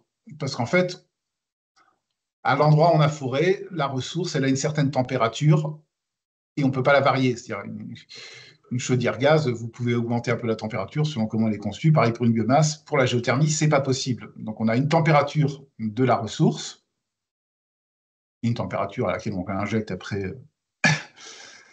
échange. Et le réseau lui-même, il y a une température à laquelle on envoie l'eau dans le réseau et une température à laquelle ça revient, en fonction de l'utilisation. Et ça dépend pas mal, ces deux températures dépendent pas mal du type de réseau et des bâtiments qui vont être, qui sont raccordés. Et c'est là qu'on a effectivement quelque chose, c'est-à-dire si la température de ressource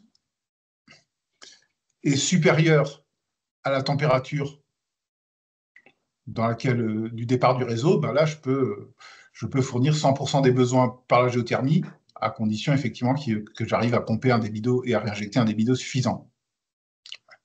Si la température de la ressource est un peu inférieure au départ du réseau, mais supérieure à la température de retour du réseau, je vais pouvoir remonter mon eau qui revient dans le réseau, je vais pouvoir la remonter jusqu'à la température de la ressource, puis là, je vais utiliser un appoint pour faire le complément. Donc là, la géothermie continuera à fournir quelque chose, mais ça sera plus 100%. Par contre, si à un moment donné, la température qui revient de mon réseau de chaleur est à une température supérieure à la température de la ressource, là, effectivement, je ne peux plus avoir de contribution directe de la géothermie. Par exemple, sur des vieux réseaux, on envoie l'eau, il y a des moments, quand il fait très froid dehors, on envoie l'eau à 100 degrés, elle revient après avoir chauffé les bâtiments, elle revient à plus de 70 degrés. Si ma ressource est à 60 degrés, je ne vais pas pouvoir réchauffer de l'eau qui est déjà à 70. Alors, dans ces cas-là, on peut encore faire des systèmes où on va utiliser des pompes à chaleur spécialisées pour ça. C'est entre autres d'ailleurs ce qui se fait à Châteauroux. Mais on n'est plus dans une utilisation directe de la chaleur. Là, on va consommer après un peu d'électricité pour alimenter le réseau. Alors, j'ai fait quelques graphes quand même pour expliquer ça. J'espère que ce ne sera pas trop compliqué. J'ai montré 3 cas. Par exemple, imaginons qu'on a des bâtiments mal isolés, avec des vieux radiateurs dedans, et une ressource en bas, la nappe d'eau souterraine dans laquelle je pompe, elle est à 65 degrés. Alors, dans mon graphique, j'ai la température extérieure qui est là, et j'ai les températures de départ du réseau et de retour du réseau. Donc, au fur et à mesure que la température baisse, alors tant qu'il fait plus que 19 degrés, je n'ai pas besoin de faire fonctionner le chauffage. Puis après, quand la température baisse, il faut que j'envoie de l'eau de plus en plus chaude dans le réseau, et elle revient à la température de la courbe en bleu. ce qu'on voit ici dans ce cas-là, c'est que quand on arrive vers moins 5 degrés, l'eau que j'envoie dans le réseau, elle doit être supérieure à la température de la ressource. Donc là, il va falloir que j'utilise un appoint. C'est souvent le gaz, mais ça pourrait être de la biomasse, hein, pour remonter un peu cette température. Et par contre, quand j'arrive vers moins 10 degrés, il y a un moment où même l'eau qui revient de mon réseau de chaleur est supérieure à 65 degrés. Et là, c'est l'appoint qui va fournir toute la chaleur, puisque là, la géothermie ne va plus rien fournir. Alors, finalement, quand on regarde, quand on compare ça à la température extérieure par rapport au nombre de jours dans l'année où on atteint des températures inférieures à moins 5 ou inférieures à moins 10, on se rend compte que là, bon, on a besoin d'un appoint, certes, mais on a quand même 85% dans ce cas-là des besoins en énergie qui vont être couverts par la géothermie. Pas 100%, mais quand même l'essentiel est fourni par la géothermie. Par contre, dans le même cas, si on a une ressource, toujours avec des bâtiments mal isolés, des vieux radiateurs, si la ressource n'est qu'à 40 degrés, et ben assez rapidement, c'est-à-dire que quand je vais commencer à arriver vers 5 degrés en température extérieure, je vais devoir commencer à faire fonctionner l'appoint, et arriver vers 0 degré, c'est l'appoint qui va faire 100%. Dans ce cas-là, finalement, la géothermie ne couvrira que 40% des besoins. Ça ne sera plus la source de chaleur primaire du réseau. Ça ne veut pas dire que c'est inutile, hein, ça permet de verdir un peu un réseau. Maintenant, c'est vrai que dans le cas actuel, si la source de chaleur primaire, c'est le gaz, avec 40% des besoins couverts par la géothermie, ce n'est pas la même TVA. En fait, la TVA est différente selon que vous êtes. Alors, c'était à 50%. Jusqu'à récemment, il fallait au moins 50% d'énergie renouvelable pour bénéficier d'une TVA basse. Et puis là, c'est en train d'augmenter, mais je ne sais plus à combien c'est. Virginie, tu sais, pour les réseaux, quelle contribution d'énergie renouvelable il faut pour avoir droit à la TVA réduite? Enfin, j'ai toujours le chiffre de 50, je crois. C'est toujours 50? Enfin, il prévoit d'augmenter. Ouais. Mais bon, peut-être que je me trompe. Enfin, il prévoit en tout cas d'augmenter pour les nouveaux réseaux. C'est le minimum en tout cas. Oui, voilà. Donc là, dans ce cas-là, par exemple, la géothermie, ce n'est pas inutile, mais concrètement, dans ce cas-là, il y a peu de chances que ça se fasse, qu'on fasse les investissements nécessaires. Ça ne veut pas dire que ce n'est pas possible. Par contre, ça, c'est dans le cas d'un vieux réseau. Par exemple, si j'ai une ressource à 40 degrés, donc ce n'est pas excessivement chaud, mais si j'ai des bâtiments bien isolés avec des planchers chauffants, et dans ce cas-là, finalement, les régimes de température dans mon réseau de distribution de chaleur restent tout le temps inférieurs à 40 degrés, et je peux quand même fournir 100%, si je peux faire circuler un débit suffisant dans mes forages, eh ben, je peux quand même, dans ce cas-là, couvrir 100% des besoins par la géothermie. Donc c'est là, effectivement, en fonction de la ressource et de ce qu'on veut alimenter, la contribution de la géothermie va être plus ou moins importante. Alors, on va dire, si on crée un nouveau réseau et qu'on bâtit un quartier de nulle part, on peut tout faire en bien isolé, avec des émetteurs de chaleur, des planchers chauffants ou des panneaux rayonnants au mur. Maintenant, il existe des quartiers anciens qui, à moins d'investir beaucoup dans de la rénovation, ont besoin de réseaux de température. Ceci dit, on peut mettre des choses en cascade. C'est-à-dire avoir un quartier ancien qui va fonctionner à une température assez haute, récupérer l'eau en sortie de ce réseau ancien où elle va être un peu plus basse, et alimenter un quartier rénové qui va encore pomper de la chaleur dessus. Et là, effectivement, ça va permettre de profiter beaucoup plus de la géothermie, enfin de l'énergie fournie par la géothermie, tout en alimentant quand même une partie du bâti existant sans avoir besoin d'investir énormément en rénovation. Donc on peut faire ça, on peut même encore rajouter un troisième poste en cascade où on va mettre derrière une pompe à chaleur. Donc on peut maximiser. Ça dépend effectivement des plans de développement du réseau et du bâti existant. Alors, on va quand même parler un tout petit peu des choses importantes. Le cadre réglementaire de la géothermie profonde. Alors, on est en France, dès qu'on extrait des calories du sous-sol, c'est une mine. Ça dépend du code minier. Le code minier, ça nécessite des permis d'exploration et d'exploitation. Alors, la différence exacte, hein, c'est un peu selon le type selon la puissance finalement du réseau. Si on est inférieur ou inférieur à 20 MW, on va avoir une concession permis d'exploitation. Il y a le cas particulier de la géothermie importance, mais c'est pour de la géothermie de surface uniquement. Donc là, on est dans le cas où on va avoir besoin de permis. Pas détailler tout ce qu'il faut, mais pour entreprendre des travaux de forage, il faut une autorisation de recherche ou un permis exclusif de recherche. Pour ça, il faut déposer un dossier avec différentes choses sur le demandeur, le programme d'études, une notice d'impact, le détail de ce que vous voulez faire. C'est instruit par l'ADREAL en général, mais ça peut éventuellement se faire dans certains cas au niveau national. Il y a une mise en concurrence. Ça, c'est le principe du code minier en France. Hein. Quelqu'un peut vouloir dire, quand vous déposez une demande d'autorisation, quelqu'un peut dire, oui, mais moi, je pourrais faire mieux qu'eux. Bon, il y a une mise en concurrence. En minier, ça se voit, en géothermie, pas trop, mais ça peut, ça peut exister. Il y a une consultation des services publics, des collectivités, une enquête publique, etc. Puis la décision. Donc ça, c'est pour l'autorisation. Il y a un peu le même genre de choses pour l'exploitation. Alors, c'est un peu la même chose. Ceci dit, les deux peuvent se faire en même temps. Jusqu'à avoir votre autorisation. Sachant qu'au final, cette procédure, en général, ça prend à peu près 1 an en France. Ça peut être variable, hein, mais on est là-dedans. Donc, effectivement, ça nous donne un délai type pour un projet de géothermie profonde, hein, où on voit qu'on a quelque chose qui prend l'or. Là, c'est une frise dans laquelle on met un peu tout depuis le moment où on commence à y penser. Hein. Donc, il y a tout ce qui est toute la partie un peu étude, ce qu'on va faire avant, on compte à peu près 1 mois. Une fois qu'on a décidé d'y aller, bah là, on va déposer la demande. On va continuer à travailler un peu à côté, mais ça va prendre à peu près 1 an. Une fois qu'on l'a, effectivement, après, il y a la planification des travaux réels, leur démarrage, les forages. Ça, c'est une fois qu'on est parti. En général, il y a à peu près 6 mois de travaux, entre 6 mois de chantier. Enfin, 6 mois de chantier pour faire tout. C'est après enfin, non, ça, c'est la préparation. Oui, c'est la phase préparatoire. Puis derrière, on arrive encore sur 1 ou 2 ans de travaux réels pour arriver à l'exploitation. C'est juste pour dire qu'on est quand même sur plus de 2 ans. Il faut compter. Oui.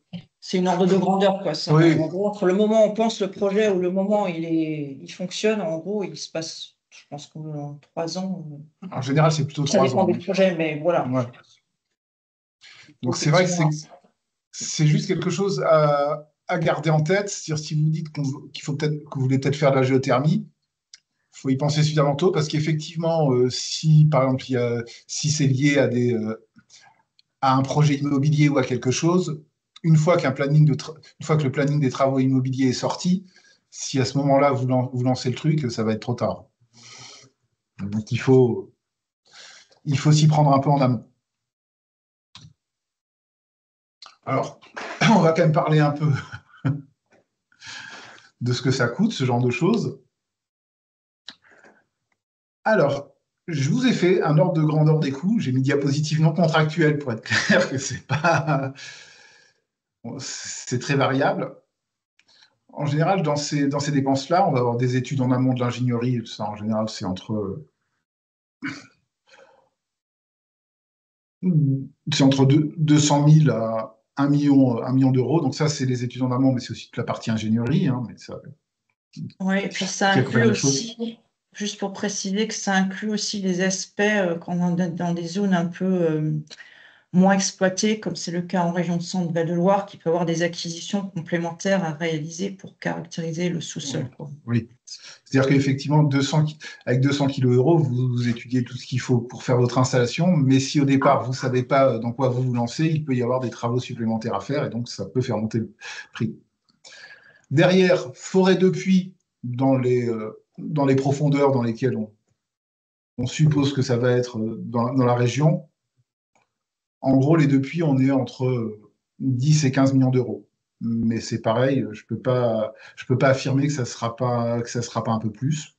Peut-être un peu moins si finalement on a une ressource moins profonde, mais Plus, non, moins, je pense. Là, on est vraiment en échelle assez large, quoi. Ouais, Voilà, sur les d'accord. profondeurs, 1500 mètres, entre 1000 et 1500 mètres dans la région, on devrait être autour de 12-13 millions d'euros, je pense, du forage, quoi. Voilà. Enfin, du forage, des forages, des deux forages, puisque bien, quand on parle effectivement de géothermie, comme vous l'avez vu, c'est volontaire, c'est un forage de production et de réinjection, hein, puisqu'il faut réinjecter l'eau, toute l'eau produite dans la nappe, c'est maintenant la règle, en tout cas. Oui, oui, de toute façon, comme je vous ai dit, l'eau n'est pas toujours de très bonne qualité. De toute façon, on va pas dégrader la ressource, donc ni rejeter des choses qui pourraient être polluantes en surface. Tout ce qu'on pompe est intégralement réinjecté. Parce qu'effectivement, le seul exemple qu'il y a dans la région est un peu particulier. Château-Rouge, où vous avez un forage unique. Enfin, il y avait deux forages, un qui captait le Dogger et le Trias. Il n'y en a plus qu'un qui capte le Trias qui est en fonctionnement. Il est particulier parce que d'une part, il est un peu en limite de bassin, donc moins profond. Donc la ressource, elle est moins salée. Il y a moins de problématiques de qualité de l'eau. Mais pour autant, indépendamment de la problématique de qualité de l'eau, c'est maintenant réglementaire, effectivement. C'est une obligation de réinjecter toute l'eau captée. Donc voilà, c'est pour ça qu'on parle de géothermie, c'est toujours de forage. Après, la centrale géothermique elle-même, enfin les équipements d'échange de chaleur, etc., 2 à 5 millions d'euros. 5 millions, c'est quand même pas un gros truc, mais Ça inclut potentiellement les packs, le coût des packs aussi, hein, équipement. C'est ah tout, hein, oui, c'est géothermal, équipement géothermal, c'est équipement des puits, tête de puits, c'est équipement de la centrale, des échangeurs, si vous avez des packs, enfin, oui, les ça pompes à peut, chaleur elles-mêmes, oui, ouais. c'est assez variable selon que ce qui est mis dedans ou pas, on va dire. Le réseau de distribution de chaleur lui-même, alors là, j'ai mis Donc ça, 5 à c'est 20, variable. 5 à 20 millions d'euros, c'est très large. Ça va vraiment dépendre de la La longueur des longueur du réseau. choses. Est-ce que c'est aussi, est-ce que c'est si c'est toujours plus compliqué si vous êtes en milieu urbain où c'est déjà bâti et puis par rapport à ce que ça va coûter sur un nouveau quartier. Enfin, ça c'est un peu, c'est assez variable. Et puis alors j'ai mis rénovation du bâti, hein, meilleure isolation, changement des émetteurs de chaleur. Donc là, je peux pas vous donner de prix. Hein, c'est vraiment, ça dépend de ce qui va être fait. Ça varie de zéro à beaucoup.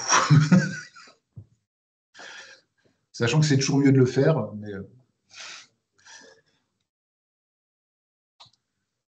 Il y a une ceci, question oui, dans le chat. C'est où oui. sont pour la géothermie profonde uniquement ou aussi avec la géothermie de surface? Alors là, j'ai mis uniquement pour la géothermie profonde. Je reste là-dessus. La géothermie de surface, on est sur. Alors, on peut avoir des choses très grosses et assez chères, mais on est en général sur des ordres de prix en dessous. Mais ça dépend. Si on fait un réseau de chaleur, enfin, c'est pas le même type. En géothermie de surface, on a des réseaux moins chauds, moins chers, mais les prix sont vraiment différents. Je les ai pas calculés ici pour cette présentation. Là, on reste sur la géothermie profonde avec a priori une utilisation directe de la chaleur, donc sans pompe à chaleur, même si ça peut être Alors, utilisé dans certains cas pour relever oui, les ça, températures. ouais, peut-être juste une remarque sur les pompes à chaleur. C'est comme de plus en plus utilisé, même en Île-de-France, où ils ont des températures comme relativement élevées, pour abaisser maximiser l'utilisation de la géothermie. C'est Oui, sur la température de retour, en fait, ils abaissent. C'est oui, sur ça le retour. c'est un peu ce que je montrais Mhm. dans les,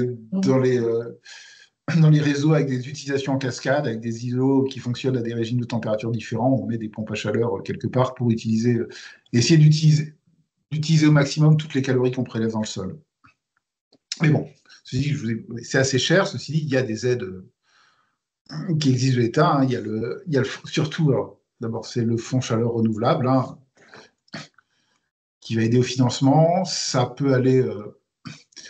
aides-là, ça peut aller jusqu'à 60% des investissements pour les réseaux de chaleur ou de froid, 45% pour les autres énergies renouvelables et 30% pour la récupération de chaleur. Nous, ce qui va nous intéresser surtout, c'est déjà, on peut aller jusqu'à 60% d'investissement pour les réseaux de chaleur ou de froid. Ça peut être cumulable avec des aides du Conseil régional ou du FEDER dans la limite de 80%, mais ça je crois que c'est une réglementation européenne. Ça n'est pas cumulable avec les certificats d'économie d'énergie. Voilà. Et c'est géré par appel à projet, hein, ça c'est à faire auprès de l'ADEME. Comme je vous le disais, les réseaux de chaleur alimentés par une énergie renouvelable pour au moins 50% sont éligibles au taux réduit de 5,5% de TVA. Donc ça, c'est très important. Il faut veiller à avoir plus de 50% d'énergie en moyenne sur l'année qui soit d'origine renouvelable. Ces 50%, je ne sais plus où on en est actuellement, mais c'est destiné à augmenter un peu. Alors j'ai pris deux exemples de choses qui avaient été faites pour avoir des idées de coûts. Alors c'est autour de Paris, parce que c'est là que la plupart des choses se font. Par exemple, à Malakoff, ils ont fait un doublé à 1500 mètres de profondeur, avec effectivement des pompes à chaleur. Oui, c'est vrai qu'ils mettent des pompes à chaleur partout maintenant. Et un réseau de 11 km derrière. Donc là, on a une ressource à 60 degrés. Ils font 54 gigawattheures d'énergie renouvelable par an. Un peu plus de la moitié est directement la géothermie. Le reste, c'est fait par les pompes à chaleur. Donc le projet là-dessus, effectivement, on avait le coût du projet, on est aux alentours de 50 millions d'euros. Il y a le réseau de distribution de chaleur avec une aide de l'ADEME, donc du Fonds chaleur de 13 millions d'euros, 5 millions de la région Île-de-France et 2,3 millions du Grand Paris. Voilà, c'est un exemple. Et un autre exemple pour l'aéroport de Roissy, où là, ils ont fait 2 forages à 1800 mètres, avec toujours des pompes à chaleur, utilisées au maximum. Là, c'est un peu plus profond, on est un peu plus chaud, 70 degrés. Là, ils font nettement plus 2,5 fois plus d'énergie par an. Et effectivement, là, on est 70 gigawattheures par géothermie, 22 gigawattheures par les pompes à chaleur derrière. Et il y a quand même en plus derrière 50 gigawattheures par la biomasse qui existait déjà avant.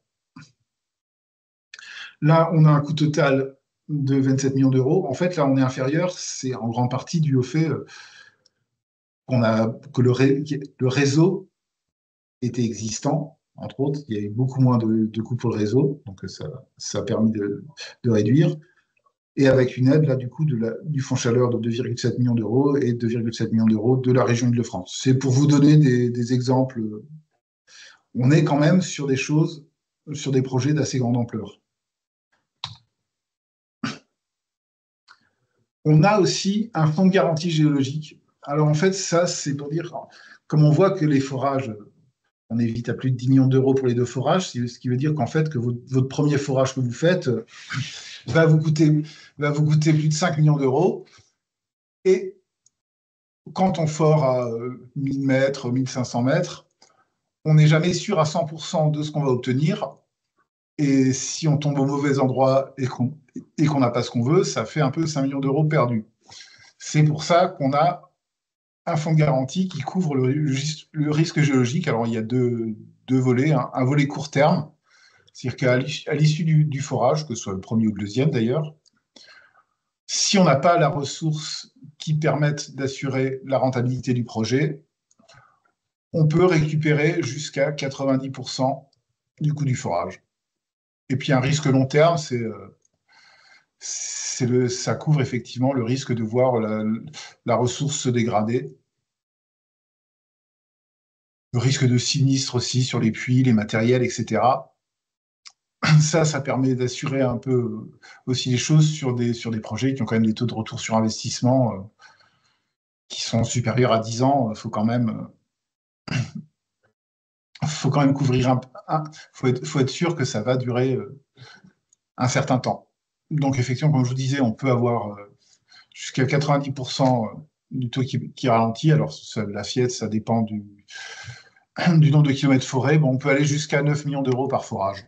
Donc on peut faire des forages profonds, plus profonds probablement que ce qu'on fera dans la région. On peut déjà indemniser 80% des études de dérisking. Le dérisking, ici, c'est des études qui sont faites, l'acquisition de données, quand on n'est pas sûr, quand on ne connaît pas assez bien le sous-sol et ce qu'on va avoir en profondeur et qu'on veut faire des études complémentaires, par exemple de la sismique ou des choses comme ça, pour mieux connaître le sous-sol, ça peut vite être cher. Et dans ce cas-là, si vous faites une étude de dérisking, pour vous assurer déjà que la ressource, vous allez l'atteindre, et puis pour savoir exactement où placer votre forage, si les études de dérisking montrent que votre projet n'est pas faisable, vous pouvez être indemnisé à la hauteur de 80% de ces études. Et il y a une cotisation en fonction du niveau de risque. Alors ça va être 5, 10 ou 15%. Virginie, je crois qu'on va plutôt être vers 10% ici, non? Alors, effectivement, là, c'est vraiment c'est le fonds de garantie qui a un peu évolué. Donc, c'est la cotisation, ce fonds de garantie. Donc, le 5%, c'est plus effectivement dans l'Île-de-France où il y a déjà beaucoup de forages, où la zone est bien connue. Effectivement, en région Centre-Val de Loire, on sera plus à 10, voire 15%, quoi. Voilà. Et pour conclure, quand même, effectivement, il y a des risques, il y a des choses comme ça, c'est coûteux, mais ceci, il y a quand même des avantages, des gros avantages à la géothermie profonde, c'est toujours bien de les rappeler. Le coût de production de la chaleur est maîtrisé et très compétitif, entre 40 et 80 euros du mégawattheure de chaleur, selon la quantité de chaleur extraite, ce qui est vraiment pas cher. C'est pas cher entre autres pour l'utilisateur final, surtout, enfin, on voit en Île-de-France où on alimente pas mal de quartiers HLM, le fait de dépenser 3 fois moins cher pour se chauffer, c'est quelque chose d'important, vraiment. Et donc, ces chiffres sont vraiment en cours d'actualisation dans le cadre du projet du WP2. On travaille avec le Léo là-dessus. Mais voilà, on devrait. Et ça sera comparatif justement par rapport aux autres ENR, donc la biomasse, solaire thermique ou même le gaz. Voilà. C'est indépendant de la fluctuation des prix de l'électricité, du gaz, du bois. Alors, du gaz et du bois, oui. La seule chose qu'il peut y avoir, c'est qu'effectivement, vous pouvez avoir un appoint qui, lui, peut fonctionner au gaz ou au bois, et vous pouvez aussi avoir des pompes à chaleur qui consomment un peu d'électricité, enfin un peu, qui consomment une partie d'électricité. Les émissions de gaz carbonique, elles sont divisées par 10 ou plus par rapport au gaz, parce que si on est quand même dans des énergies renouvelables, c'est pas pour rien, c'est aussi pour limiter les émissions de gaz à effet de serre. Et c'est une énergie locale, c'est sous vos pieds, ça fait travailler des gens qui sont dans votre bassin d'emploi, et c'est disponible effectivement 365 jours par an, 24 heures sur 24, c'est-à-dire elle est toujours là, qu'on soit en été, en hiver, qu'il y ait du soleil ou du vent ou pas, ça fonctionne tout le temps. Et je crois que c'était à peu près tout ce que j'avais à dire là-dessus. Donc, si vous avez des questions. Alors, je vois dans la conversation, il y a une remarque de M. Magnier de l'ADEME. Effectivement, sur alors l'aide ADEME au réseau de chaleur n'atteint pas jamais 60%. Oui, bon, c'est vrai que c'est un peu leur max. Et peut-être que c'est aussi des chiffres en révision. Enfin, vous pouvez réagir, monsieur Magnier. Le cumulable avec les CE, alors, la dernière fois que j'avais entendu quelqu'un de l'ADEME qui m'a dit que non, mais que c'était pas cumulable avec le certificat d'énergie. Ouais, vous m'entendez? Oui. Oui, oui. Oui, bonjour. Oui, donc l'aide au réseau de chaleur, elle est de base plafonnée à 45%, et éventuellement bonifiable en fonction du taux d'ENR ou un tas de conditions particulières, mais en tout cas, elle n'atteindra jamais 60%. L'Europe nous l'interdit. Et puis, le cumul avec les certificats d'économie d'énergie, je parle bien sur la partie réseau de chaleur, c'est tout à fait cumulable avec les primes raccordement. Où ça s'articule, et à ma connaissance, tous les réseaux qu'on a aidés en Centre-Val de Loire, tous les réseaux importants ont bénéficié de certificats d'économie d'énergie. C'est cumulable. Les CE2E ne sont pas cumulables quand on est sur une aide à l'installation, à la production, mais sur la partie réseau, c'est cumulable. Ok, merci de cette précision. Est-ce que quelqu'un d'autre avait une question ou une demande, même un peu en dehors de la présentation?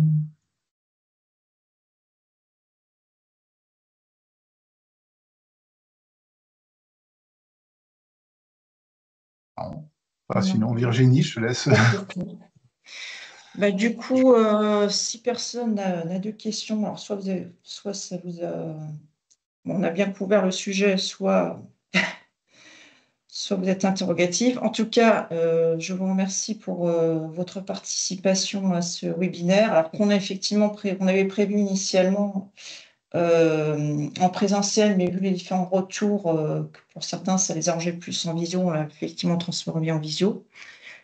Donc, dans la suite, comme l'avait indiqué Finissou, on reviendra vers vous en janvier pour essayer voilà, de compléter cette première analyse, qu'elle soit la plus enrichie possible pour que nous puissions l'utiliser effectivement pour l'argumentaire sur la géothermie profonde. Et on prévoit effectivement donc de refaire une restitution un peu finale au courant du printemps prochain. En tout cas, je vous remercie pour déjà d'une part, avoir contribué à ces entretiens, puisque c'était important pour nous d'avoir effectivement ce retour là-dessus, hein, de vous en tant qu'acteur, et aussi d'avoir participé, pris un peu de votre temps aujourd'hui pour participer à cette première restitution. Je ne sais pas si Finitsou, tu voulais encore dire un mot? Juste avant que je dise un mot, il y a une question dans le chat. Est-ce qu'on Pardon, aura les j'ai pas vu. présentations? Ah oui, oui, oui, oui. Oui, les présentations vous seront envoyées à tous, hein. D'ailleurs, ceux qui ont pu participer, aussi bien ceux qui ont, enfin, toutes les personnes qui ont été interviewées, elles seront envoyées. Pas de souci. Oui, et donc juste pour terminer, bon, je renouvelle le remerciement déjà émis par Virginie par rapport à votre acceptation pour l'entretien.